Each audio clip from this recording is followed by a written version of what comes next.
Jabroni, Jabroni, Oh, it doesn't matter, you spell jabroni.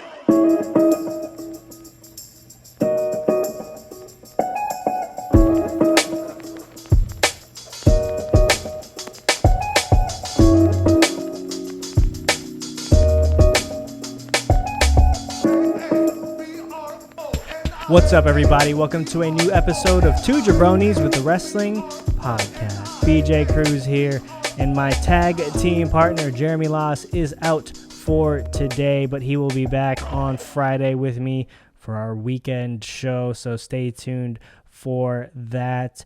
We are, of course, brought to you by our friends over at betonline.ag, as well as the greatest podcast network in the world, Blue Wire. Don't forget to subscribe to the show wherever you download your podcasts. And if you're one of our fantastic Apple Podcast users, please rate us 5 stars on Apple Podcasts. And if you're feeling spicy, leave a review. Follow us on social, Two Jabronis Pod on Twitter, Instagram, and in the BR app. And you can follow Jeremy over at Jeremy A. Loss, and you can follow me at Cruise Control. That's control with a K. We have a fantastic guest coming up, and it's been a lot going on in the world of wrestling.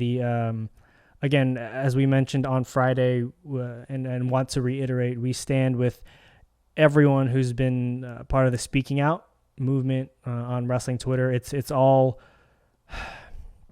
horrifying. It's terrible to read, and again, we stand with all of the victims who have shared their stories, and rightfully so.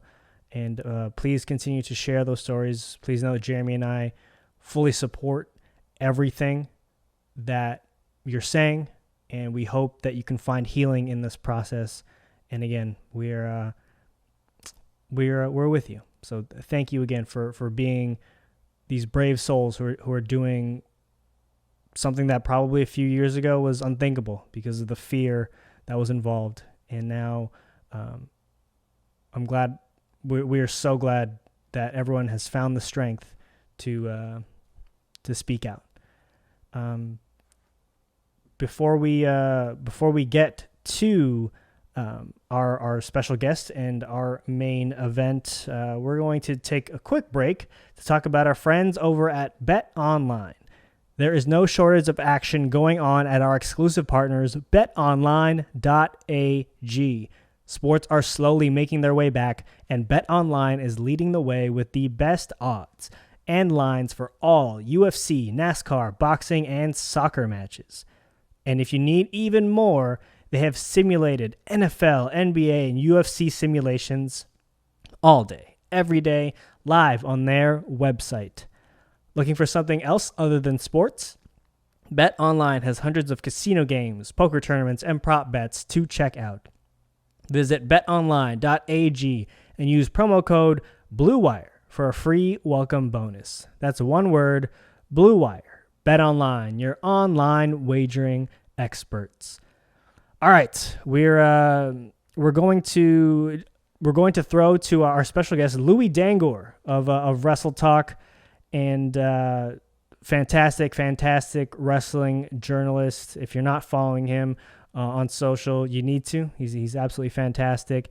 And just as a heads up, we recorded this prior to NXT and Dynamite, which is, you're listening to this on Thursday, so it just happened, but we're recording this before both of those shows. So if anything crazy happens on the show, that's why we didn't address it, because it happened beforehand. Jeremy and I will talk about that stuff on our weekend, on our Friday show. So with all that, it is now time for the main event.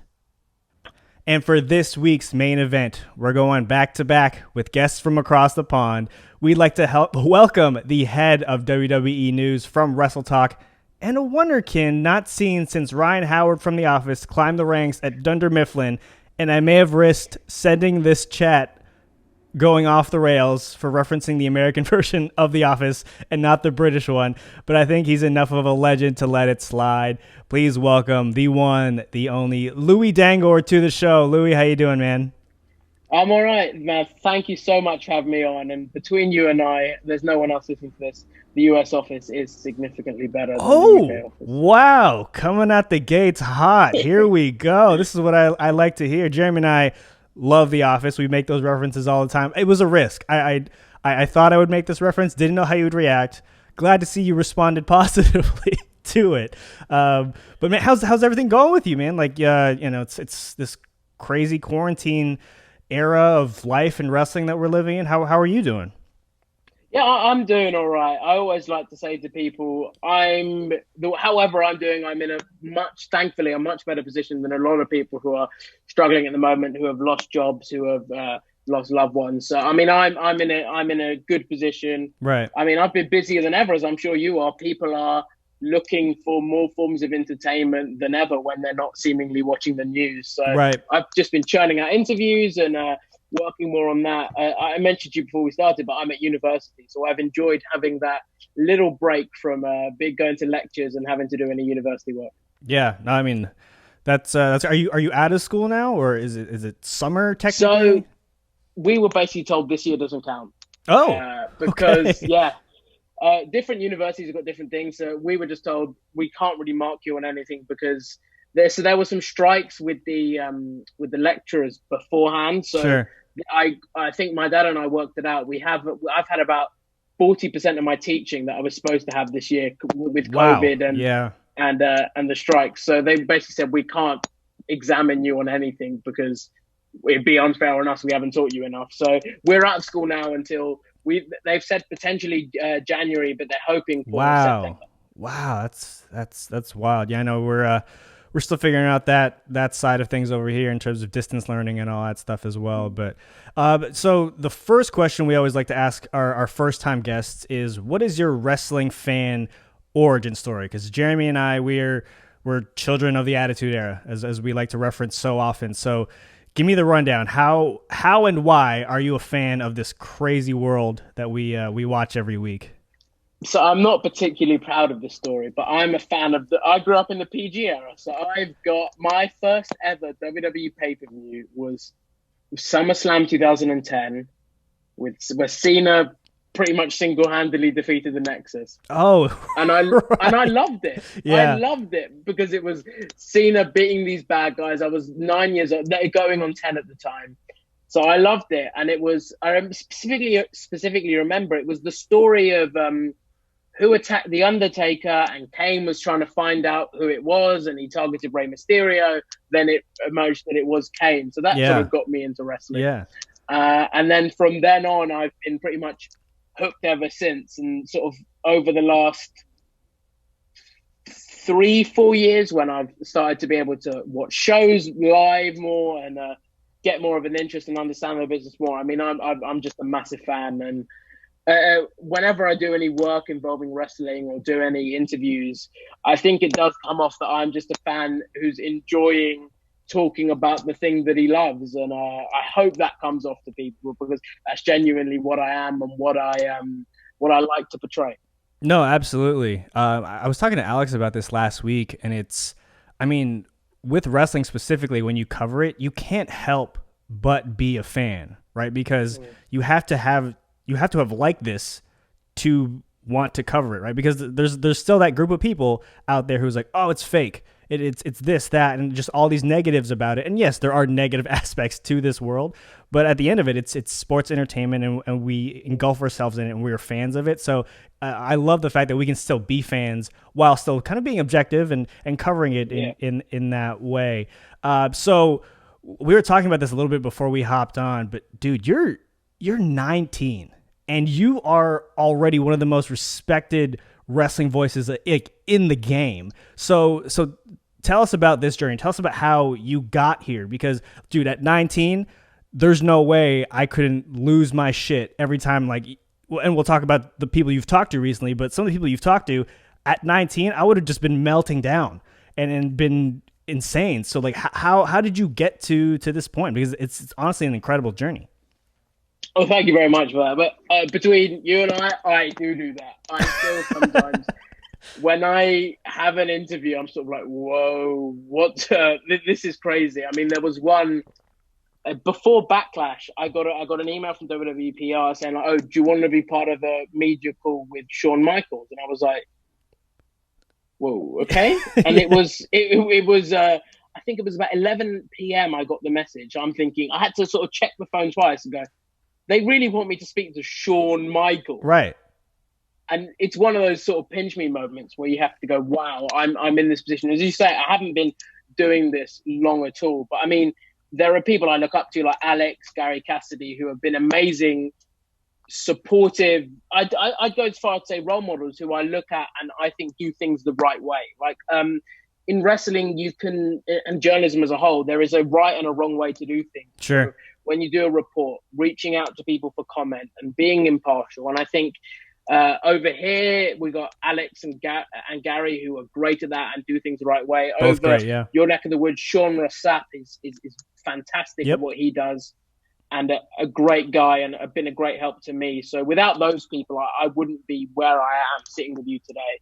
But in terms of the story, it was about January 2019, so only about just over a year. Yeah. About a year and a half now. And I started writing for WrestleTalk.com. I'd been a fan of their podcasts for a while. So I'm mega into stats. And I made this was me procrastinating, not doing any of my uni work, but I made a win-loss record sheet from WWE 2018. I did all of the win-loss, their percentages, mapping it out, and basically found out whether a lot of people accused WWE of 50-50 bookings. I was like, do they do that? And I sent it over to WrestleTalk.com and just said, I've seen you guys have got a website going. If you want to put this up, feel free. And then I just got talking to them more and thought, oh, you know what?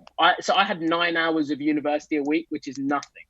So I thought this would be great to pass the time and sort of keep me busy. So I started writing features, and then a couple of months later, they asked me to help on the weekends with the news, and then asked me to become an editor.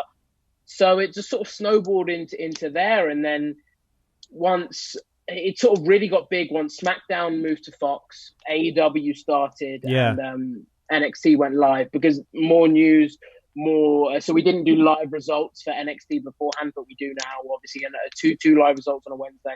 So I needed more hands, and I just sort of fit in there. And then this whole lockdown situation happened, and I started being on screen more, doing my interviews that I've done, and breaking a few exclusives. I broke a couple of the NXT call-ups that have been rumored to happen. I was the first to break 2 of those, and then it sort of snowballed into there. And I mean, my following's tripled in about 3 months. So it's honestly crazy for me. And sometimes I do have to sit back and go, wow, I'm really in a fortunate position. And I'm so grateful. I really am to everyone that's helped me, even yourself helping, sort of getting me on the show. And just wrestling, I found the media as a whole is such a nice, there are so many nice people that are only so willing to help. So I think that, yeah, it's great. And I'm looking forward to hopefully doing more work with more people and doing more work in wrestling media as a whole. Absolutely. That's the epitome of like shooting your shot, just sending something out there and taking an initiative, which is awesome. How was that for that whole process of tracking those wins and losses for WWE? Because obviously AEW claims that that's like a big part of their thing now. TBD if that's actually true, but for doing that for WWE during a time when, no one was doing it, how was that process for you? It was interesting, to say the least. It was definitely gave me more of an insight. And then in 2019, I started tracking them as we were going. Right. So in terms of title feuds, it was interesting to go. It was around Kofi's reign. So people were like, who should Kofi face? And I was like, well, in terms of win-loss, probably this guy, because he's picked up X amount of wins, got such a big win percentage. So it was definitely interesting to think of things in a more strategic and mathematical approach as opposed to someone just picking in a room, shutting their eyes and going, you'll be the next person. Let's choose you, which it does seem like it often is. And it sort of made me realize that WWE is often booking must be a very sort of random And it's very hard to guess basically who's going to be next in feuds or who's going to be challenging for titles, because they don't seem to go by sort of win-loss stuff.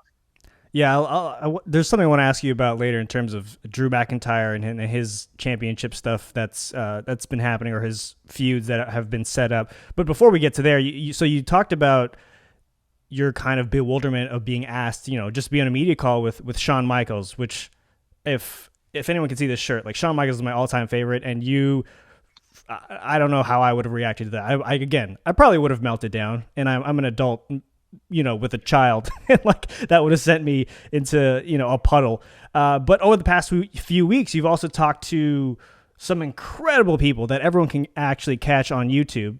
Some people over at WrestleTalk interviews. I do everything I do goes on there. Absolutely, go check that out. So just to name a few, I pulled some names: Christian, the newly returned Christian, Eric Bischoff, Brody Lee, John Moxley, and that's just four. That's just four that I'm naming. There were more, but of all those incredible conversations that you've had recently, is there a favorite that sticks out to you, or a moment that you had with somebody that really stands out? So a funny moment. He isn't my favorite person to interview. Nothing against him, just wasn't someone else that I'll get onto later. But during my interview with Eric Bischoff, it was about 10 minutes in, he looked at me and I was asking him a question, and he responded and then sort of cut himself off and goes, "Did you say you were 19? And I'm like, "Yeah, I did." And he goes, "I wore shoes last night that are older than you." And it sort of was like, what? Wow, okay, fantastic. But that was a particularly funny moment. And but my favorite interview that I've ever done was with Brody Lee, who I can safely say is the nicest wrestler. Actually, one of the nicest, because there are a few others, but one of the nicest wrestlers I've ever had the pleasure of speaking to. And what people don't understand with an interview, it is a conversation. And I try and make my interviews that way, not so much like an interrogation where I'm sitting here going, "What do you think of this? What's your favorite match? And who's your favorite wrestler?" Yeah. Blah, blah, blah. I try and do it more so it's two friends having a conversation. Yeah. Or not, or just two people trying to have a conversation, bounce off each other. And I think Brody and I just bounced off each other well. We were making jokes, laughing, and sort of he did an interview with Alex before, so about a week before. So I was poking some fun of that and saying, "Oh, I'm your favorite UK journalist that you've done an interview with," and things like that, and just sort of poking fun. And I think once you do that, the wrestlers you interview appreciate it more. Yeah. Because they show you're taking an interest in them. So for the first 20 minutes of the interview, we were speaking about how Brody Lee's been handling quarantine with his two sons. Yeah. Which I know I asked you the same thing earlier with your daughter off camera, but I think he liked that because he's like, wow, this guy takes an interest in. He doesn't want me to sit there and go, "Tell me a Vince McMahon story that's going to get the headlines." Realistically, no one's going to click on an interview because I've asked how Brody Lee's. How he's told his sons about quarantine. No one's going to care about that. But I was interested. He was interested. And that's what you'd ask someone you're having a conversation with in the sort of period that we're living through right now. So I really enjoyed speaking to him. And he was, honestly, I would like to say, one of the nicest people, and definitely deserves where he's at now on the main stage in AEW. And I wish him all the best for the future. No, absolutely. I listened to your conversation with him, and then I remember him being on the Edge and Christian podcast. I want to say it was like a year ago or something like that. And you could just tell he was just a good dude. He was just super chill, and super jealous you get to talk to him because, like, again, like you said, he's very much in a really, really good position over there in AEW, and he absolutely deserves it. I think he was severely underutilized for the majority of the time he was in WWE. So for him to finally get his shine has been incredible. Something I saw on your Twitter that you tweeted about a few days ago was you're talking about The Last Ride, The Undertaker.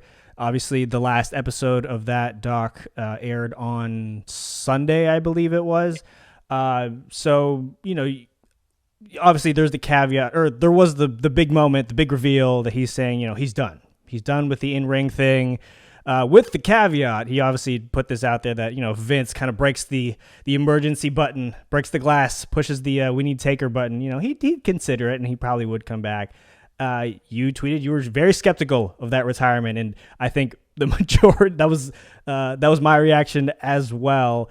In your estimation, when does he come back? If he does, I know Shane McMahon put it out there that he wanted another match with the Undertaker. I don't think Taker's coming back for Shane O'Mac.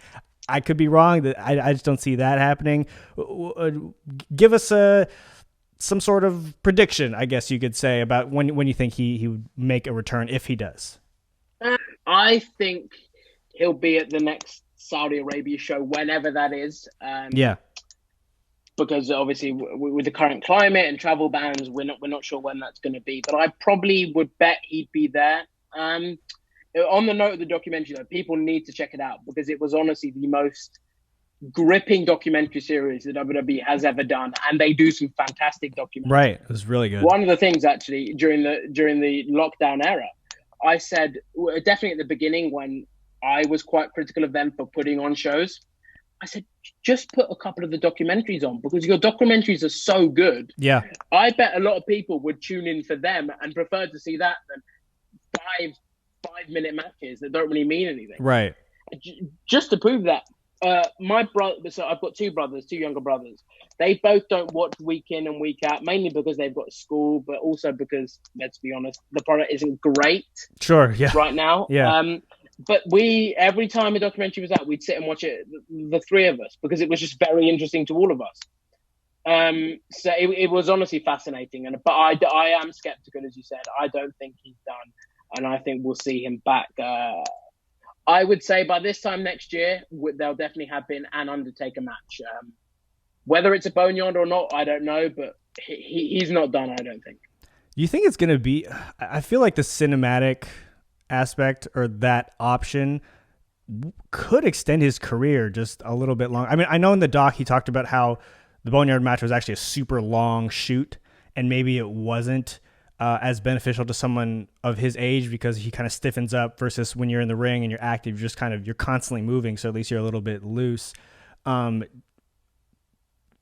you think it would be a cinematic situation, or is it just a one-off, like like you said, a show in Saudi Arabia where he just shows up, hits a chokeslam and a tombstone and calls it a day? The issue is, if I was going to WrestleMania 36 and it wasn't coronavirus didn't happen, I wouldn't have been happy sitting there watching that match on a big screen because it was long. Right. It was very long. So could say by Survivor Series, if lockdown, if fans still aren't in shows, could we see it? Possibly, but I think that it does depend on fans being at shows. But I mean, if they did, for example, the night before a pay-per-view, it was Undertaker versus Aleister Black in a boneyard match, and it was just on the network for everyone to see, I'd watch it. Yeah. But yeah, I don't know how the boneyard, sort of the cinematic match, works in a crowd setting. Right. Yeah. I mean, I thought about that too, and obviously they did two cinematic matches at 36, and they were both gripping because we were all at home and just wanting something, and they both exceeded, I think, the majority of people's expectations. So, but I totally understand what you're saying there. You talked about our friend of the show, Alex McCarthy, earlier. He was on last week, and he actually just wrote, I believe it was yesterday, that Charlotte Flair is taking a bit of an extended break, much deserved, might I add. She was all over.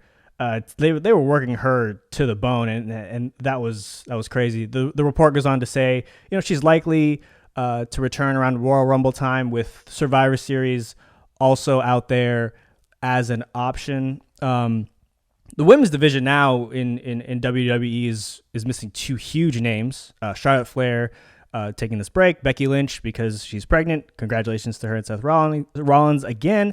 But the division is also, I think it's super, super deep right now. So with that, who do you see kind of filling in that gap that Charlotte has now left within the roster right now? It's a difficult one because I am of the belief that Charlotte Flair is WWE's best ever women's performer and women's wrestler. I think she is incredibly underrated, and we will be looking at her in 10, 15 years, similar to how we look at John Cena, where people now go, he was damn good. And I think people would be saying that about Charlotte Flair. Totally. WWE's handling of her hasn't helped. I will not not dispute that. But people need to remember, Charlotte isn't going to WWE. She might be. I mean, but I don't know. But it's very unlikely she's going to WWE. I want to be on all 3 shows. Put me on all 3 shows. Give me 3 titles. I want to win the Women's Royal Rumble. I want to be main eventing these pay-per-views. Put me in that WrestleMania main event that was with Becky and Ronda. I want to be in that. I don't think she is. And I would be very surprised if she is. I think she is just doing what her bosses are telling her to do. Right. Like we all do. We do what our bosses tell us to do. Totally. We're not going to sit there and go, no, you're wrong. I'm not going to do that. I'm just not going to turn up for work the day you've asked me to because I worked yesterday and the day before. It doesn't work like that. Yeah. So I think people need to stop crapping on her and saying, oh, it's your fault, because it's not. But in terms of, so she will be a big miss. I think that she brings a certain star power with her, and it would have been nice. It looks like we're going to get Ric Flair on TV a bit more, so it would have been nice to see them sort of play off each other a little bit as well. I would have actually liked to see a pair, sort of a trio of Rick, Randy, and Charlotte. I thought that'd be very, very interesting. Oh my God, yeah. But, in terms of people that can step up, I mean, Asuka has stepped up. I did a report just after WrestleMania saying she was very impressive to the WWE because they were impressed with how reliable she was and dependable during the COVID era. She was appearing on both shows, wrestling a lot. Yep. And then she won the title once Becky got pregnant, and I think she'll be big. But I mean, we haven't seen Shayna Baszler and Bianca Belair on TV in weeks, and that's criminal that's because insane. they are so good. It's insane. Oh my God, the Shayna thing. I think about from time to time. She challenged Becky Lynch for the Raw Women's title at WrestleMania. All of a sudden, just gone. And I know I've read a couple of things here and there that maybe Vince has soured a bit on her. I just don't get it. And maybe now this is the time where they bring her back to thrust her into that, that title picture.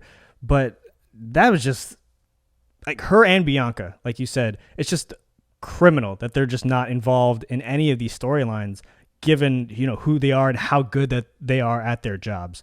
It's just completely insane. Speaking of WrestleMania, though, Drew McIntyre won the WWE title at WrestleMania 36, and ever since he's kind of had a little hodgepodge of challengers for his title. We've got Dolph Ziggler next up at Extreme Rules. I do think that match is going to be good because both of those guys are very good at what they do. I was just curious how you felt or who you think should be like a long-term feud for Drew, because look, as great as like these one-offs are, like Big Show was a little random. Seth Rollins, to say the least. It was super random. Seth Rollins obviously made sense, great opponent, but then they immediately thrust him into the Bobby Lashley thing right after that, and then now Dolph. So, obviously the COVID has kind of thrown a wrench into their plans of having like a full repertoire of people kind of at the ready.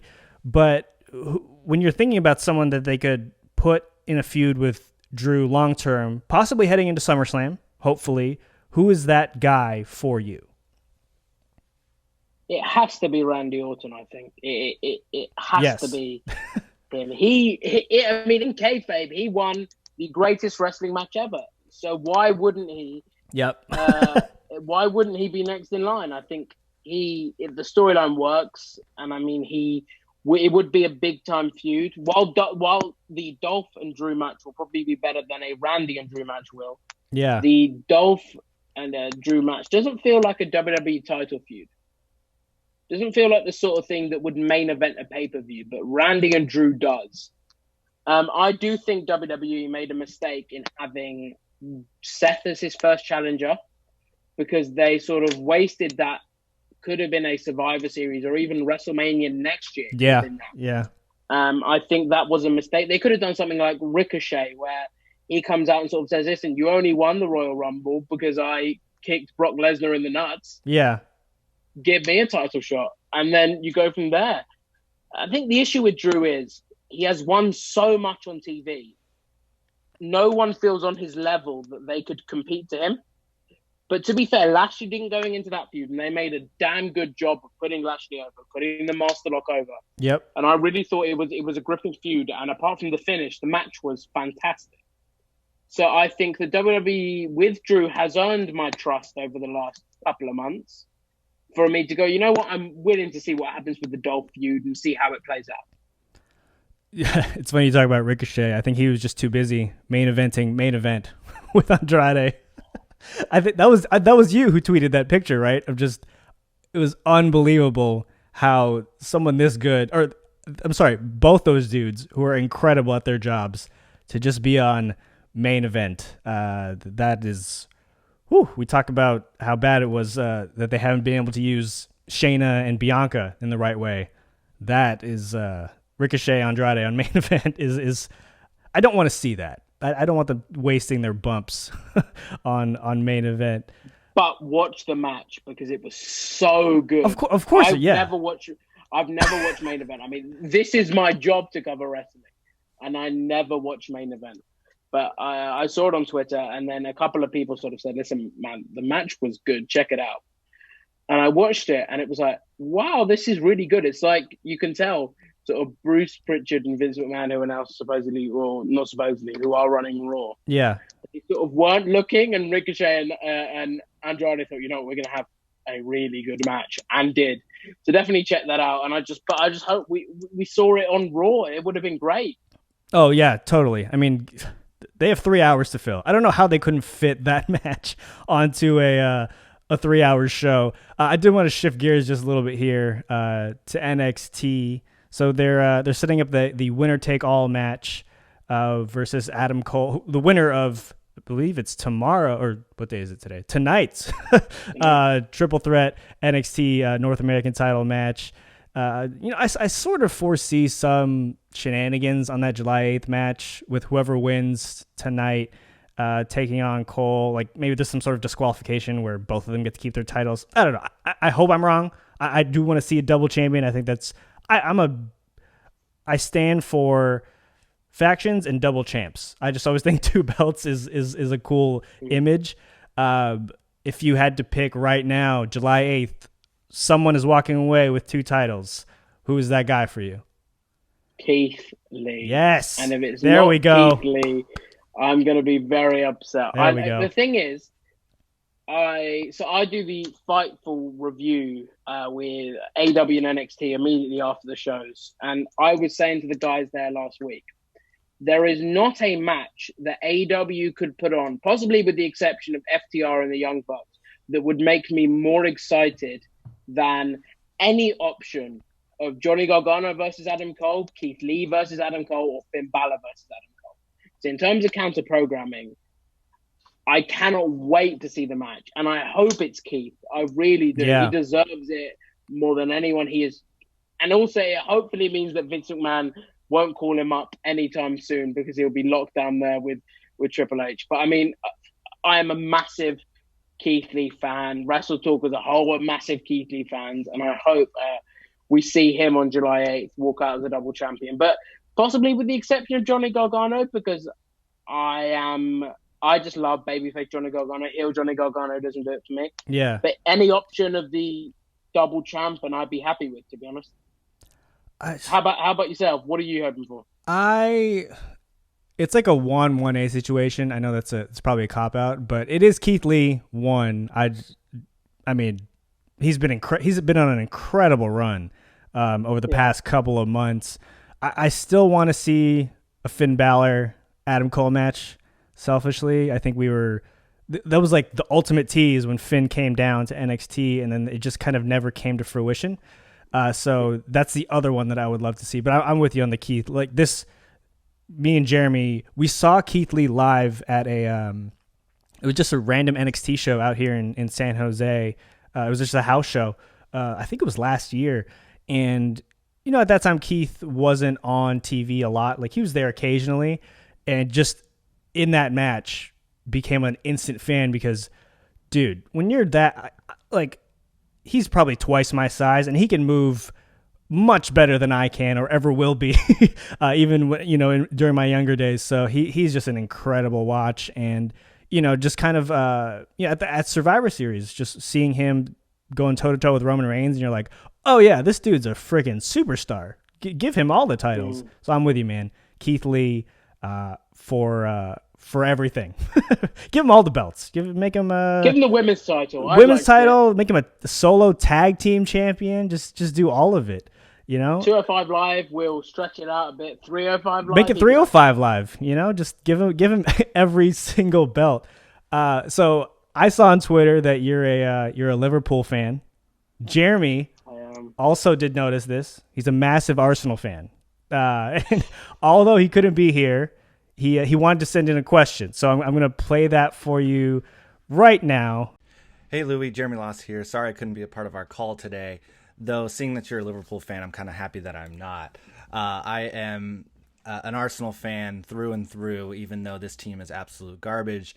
And the fact that your team just so happens to be one of the best in Europe kind of pains me.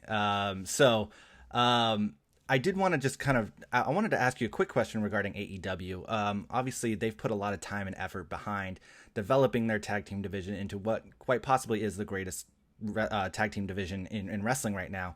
But I think with that, they've kind of left the women's division by the wayside. It just hasn't developed into what I think it could be. Obviously, they have a star in the making of Britt Baker, but she's injured right now, so she can only do so much. What do you think they need to do in the coming months to really develop that women's division into something that could rival NXT? I don't think they're going to be able to surpass NXT anytime soon, because NXT just so happens to have one of the better women's divisions in wrestling. But how do you think they could maximize what they have to develop something that is that can challenge NXT? Do you think they really need to invest in finding new talent? Do you think they need to just develop what they have?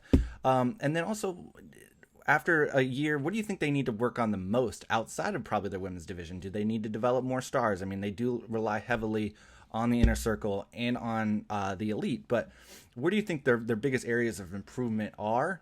And what do you think the ceiling is in 2020 for the rest of 2020 for AEW? I'd love to hear your thoughts. Thank you. I'm gutted Jeremy couldn't be on it. He couldn't ask me that face to face. He seems like a lovely guy, but I understand what you're saying. AEW. So I put out a tweet a couple of weeks ago. AEW has the best tag division in the world, bar none. I'm a massive tag fan, and FTR are my not even guilty pleasure. They are my favorite act in wrestling. Yeah. I love them. I love what they stand for. I am so happy that they're out of WWE and get to put on quality tag matches, and hopefully we see that. But he's right. The women's division has fallen by the wayside. But I feel bad for AEW, because with the Mae Young Classics, WWE we'll have you, and you. And they weren't really left with much, and they've been hurt by injuries to Chris Statlander and Britt Baker. Yeah. I think they need to. There seems to be a lot of matches on women's matches on Dark as opposed to Dynamite. And one of the criticisms I have with AEW is that they expect people that watch Dynamite to have watched Dark, to have watched every single video, every single thing that anyone from AEW puts out, right? Any social media clip. So there are a lot of stories that, for example, the Brandy Lee and Ali and QT Marshall storyline going on over there, that started on Dark. So either explain it more on TV or start it on Dynamite. Right. And give me a reason to watch the progression on Dark. So I think that put more women's matches on Dynamite. Give me a reason to care about the women's division. Give me storylines. I like what they're doing now with Britt Baker, who I think is... I can't remember the last time someone who was injured was doing such good character work. But I think that... So, for example, the women's title match was announced last week in a segment with Britt Baker that didn't feature Hikaru Shida, the champion, or Penelope Ford, the challenger. They wouldn't do that for a men's title feud. They wouldn't be interviewing Cody Rhodes and then go, listen, just to let you know, John Moxley and Brian Cage are fighting in the next match. Enjoy. Yeah. So why do it for the women's division? I think there needs to be, give me a reason to care. So Give me feuds. Give me characters that are sort of multi-layered. I think they're trying to do that, but obviously it's very hard when Britt Baker and Chris Statlander are out. But no, I think that AEW has had a fantastic year. It has been a very enjoyable year of wrestling, and their shows are to such a high standard. The last week's show I thought was fine, but if it happened on a Monday night or a Friday night, I'd probably be going, brilliant show, fantastic show. But it happened on a Wednesday, which is the best night of wrestling of the week. So if there's something I'd say they had to improve on besides the women's division, it would be the ranking system for me. As I mentioned earlier, I'm a big stats guy. So I think have a ranking system, great, but use it. So why are Natural Nightmares last week getting a title shot when they aren't ranked number one? Why? They, in theory, they haven't deserved the match. So if you want to book that match, that's 100% fine. But don't have a ranking system that is so sports based, and only people at number one should be getting the title shots.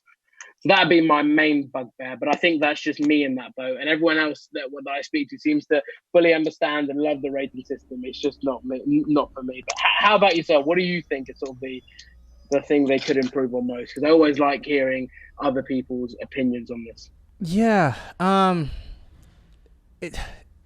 Jeremy and I are in general agreement, just kind of about the women's division. And like you said, like they got hit with injuries. Like that's not necessarily their fault, but at the beginning, when they started this, they made a point to, say like, we're going to feature women's wrestling. This is going to be a big part of our show.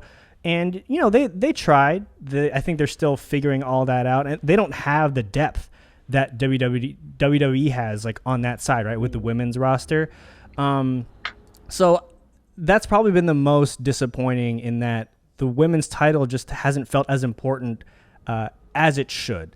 And I guess this is just a long-winded way of me saying that I'm identifying the problem. What the fix is, get Britt Baker healthy. Like, it's just kind of like, and that's maybe a cop-out answer, but it's that's the biggest thing, because the work that she's done, despite not being able to wrestle, is crazy. To get that over on TV and online as well, for people to kind of be collective in the way that they think about the work that you're doing minus wrestling is really, really impressive. So I'm kind of giving them, I guess, a bit of a hold or a pass until Britt Baker does come back, because I do think that's Jeremy and I have been saying from the beginning, like, she's just a budding superstar in the making. And in the beginning, it was a little weird to us that they didn't initially make her the women's champion. But if this was kind of a longer play and this is how it all shakes out, where now she's super, super over, then, I think it will have been for good, for better. Yeah, I agree. I fully agree. And as you say, I think the best thing they can do is get Britt Baker healthy ASAP. Yeah. And, shout out to Britt Baker. Hope you're healing well and quickly. Something you did, which I thought was super interesting recently, was you basically put out a call for suggestions for matches that you should watch on WWE Network. And I thought that was brilliant. There's just so much content on WWE Network sometimes where I get overwhelmed, where I'm like, all right, I'm going to watch the Undertaker doc because it's the thing of the moment. And, you got to watch it to do this. But to go back, sometimes I'll want to watch a pay-per-view, or I'll want to watch a match, and just kind of seeing all the matches splayed out there, you're like, oh God, this is a lot. So I'm sure you got a bunch of suggestions. What are some that, one, you were like, you relived and you were like, oh, that was incredible, or two, that you were pleasantly surprised that you enjoyed, that you necessarily weren't expecting to when the suggestion was made? So my favorite, or one of my favorite matches of all time, is the Brock Lesnar and Kurt Angle Iron Man match from SmackDown. Yeah. So reliving that was awesome, because it's a long thing to sit and watch. So I wouldn't, if I've got a spare hour, I wouldn't go to watch it. But when I did, I thought it was awesome. But one that really surprised me with how good it was, because I haven't watched it in a while and not enough people talk about it, was one I watched last night, actually, It was the Kurt Angle and Undertaker main event, World Heavyweight Championship from No Way Out 2006, which was a brilliant match. It was submission based, which you don't expect to see from the Undertaker, but you do from Kurt Angle. The spots were seamless, the sequences were seamless. It was really interesting to see both of those guys in that setting, and I thought it was a fantastic match.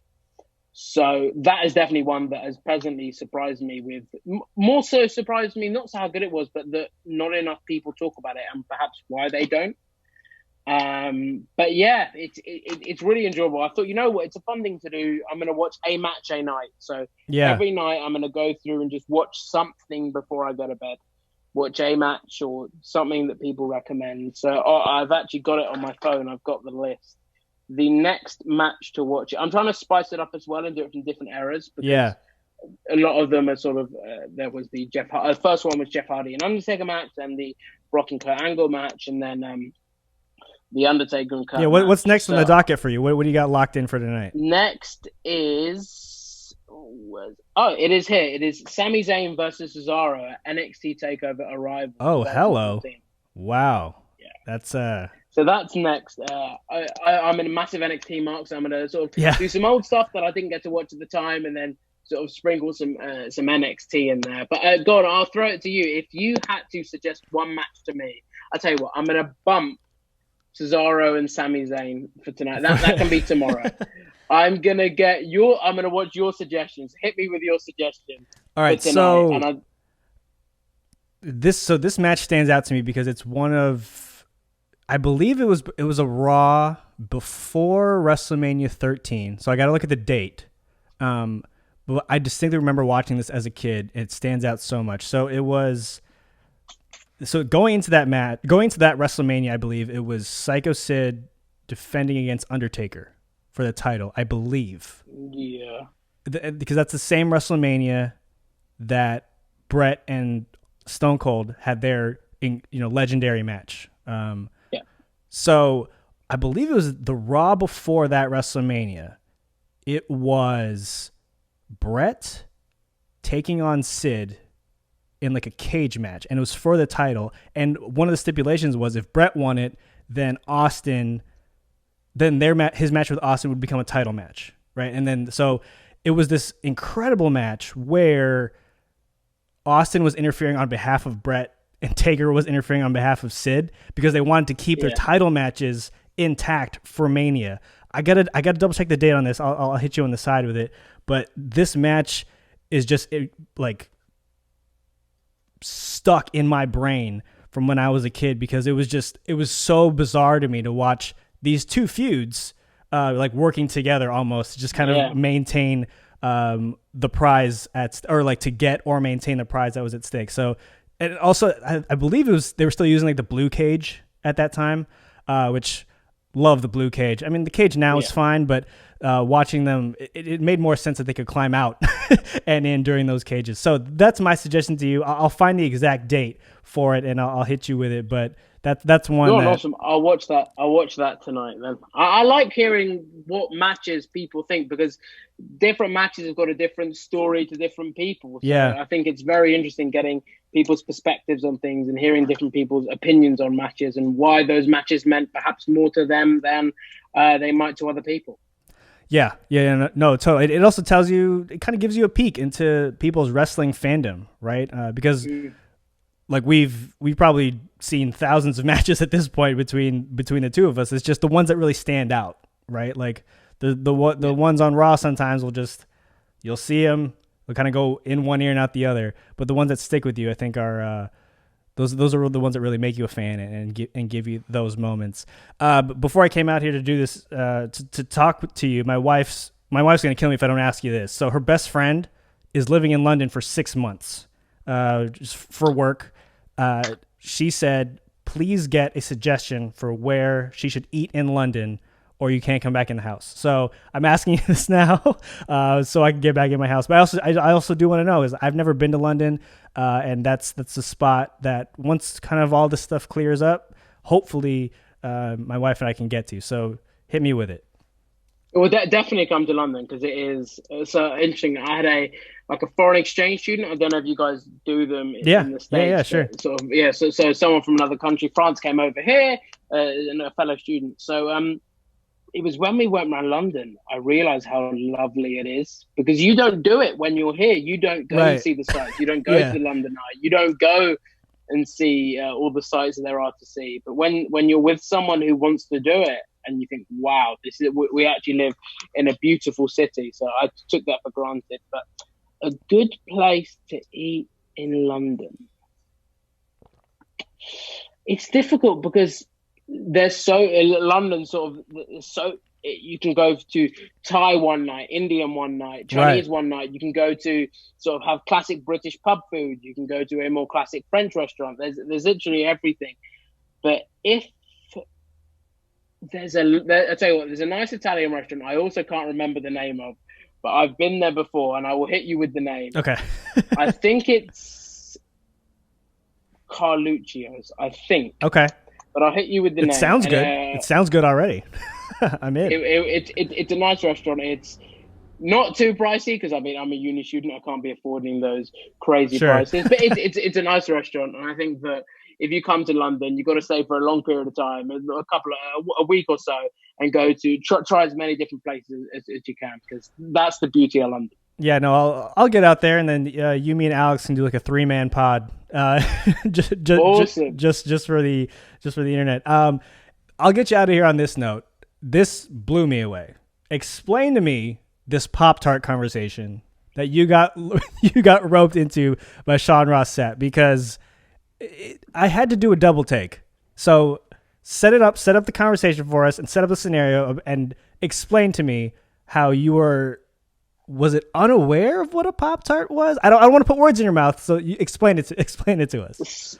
So I listened to Sean's Raw review, because I like listening to just different people talk about the show, just in the background while I'm working. Yeah. Then it gives a different perspective, as we were sort of alluding to earlier. So they spent the first couple of minutes of the podcast talking about Pop-Tarts. Yeah. So Sean basically said he didn't like he preferred unfrosted Pop-Tarts. Whoa. So everyone was like, whoa, in the comments. Whoa, yeah. What's going on? His co-host Denise was like, whoa, they got to be frosted. So I messaged him the next day and was like, listen, man, what the hell's a Pop-Tart? And then he didn't even respond then. Yes. He tweeted out, what's worse, the fact that I like unfrosted Pop-Tarts, or Louis doesn't even know what a Pop-Tart is? And I mean, from what I've heard from people, we used to have them here in the 90s, but supposedly they're not that good for you. I don't want to. Oh, they're awful for you.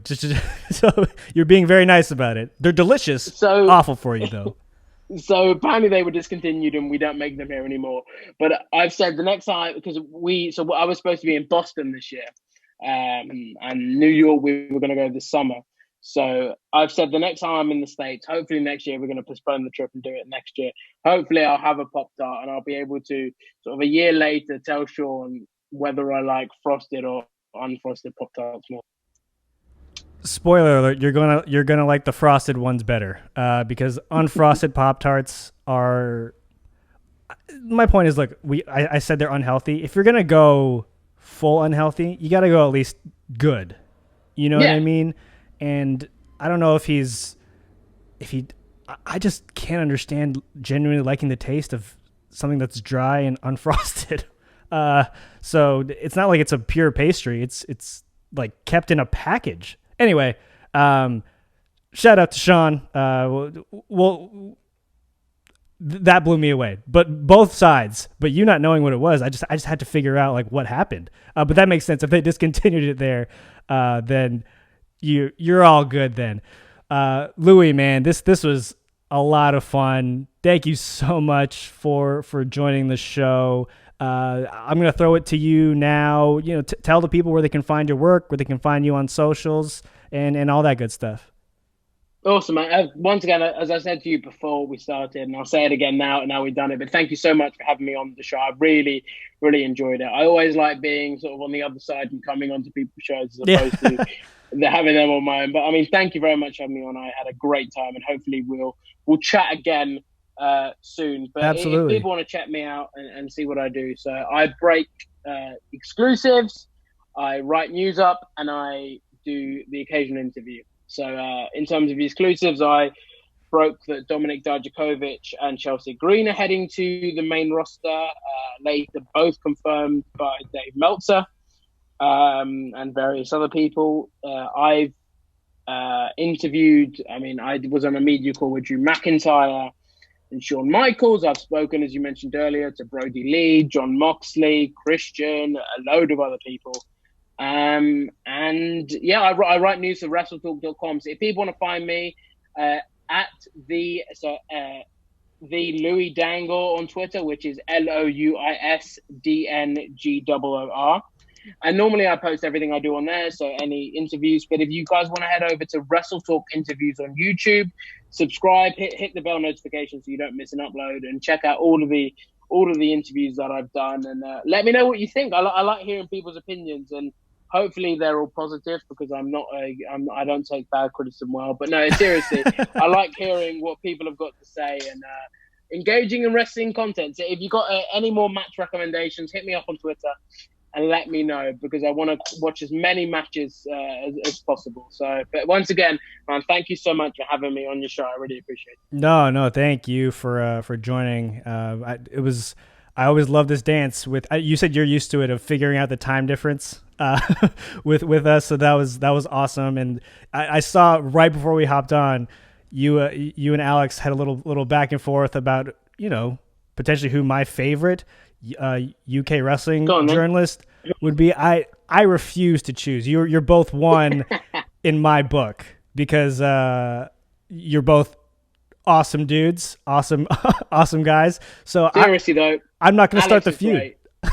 Alex is great, and people need to check him out. He is, as you mentioned earlier, he broke the Charlotte news, but people definitely check that out. Check out what he's doing, and he does some great interviews, some great exclusives, and just some great work. And a top dude, so check him out. And I wouldn't be even to be mentioned in the same conversation as him is great. So I thank you for that. But I mean, he's a top dude, top dude. Absolutely. Well, again, thank you so much for coming on the show. We got to do it again soon. That was an amazing conversation with my man Louis Dangoor. Thank you again, Louis, for coming on the show. Again, you need to be following Louis on social. He's a fantastic follow, very informed, he's very locked in, and has phenomenal takes about the wrestling world. All right, everyone, that's going to be it for today's show. Don't forget to subscribe to the show wherever you download your podcasts, and if you're one of our fantastic Apple Podcast users, please rate us 5 stars on Apple Podcasts. And if you're feeling spicy, leave a review. And of course, don't forget to follow us on social. That's at 2JabroniesPod on Twitter, Instagram, and the BR app. Follow Jeremy at Jeremy A. Loss, and follow myself on Twitter at Cruise Control. That's control with a K. All right, that's gonna do it for the show today. We will catch you in a few days for our post SmackDown show. We're still figuring out what we're doing, but I think we're gonna have a special guest on with us as well.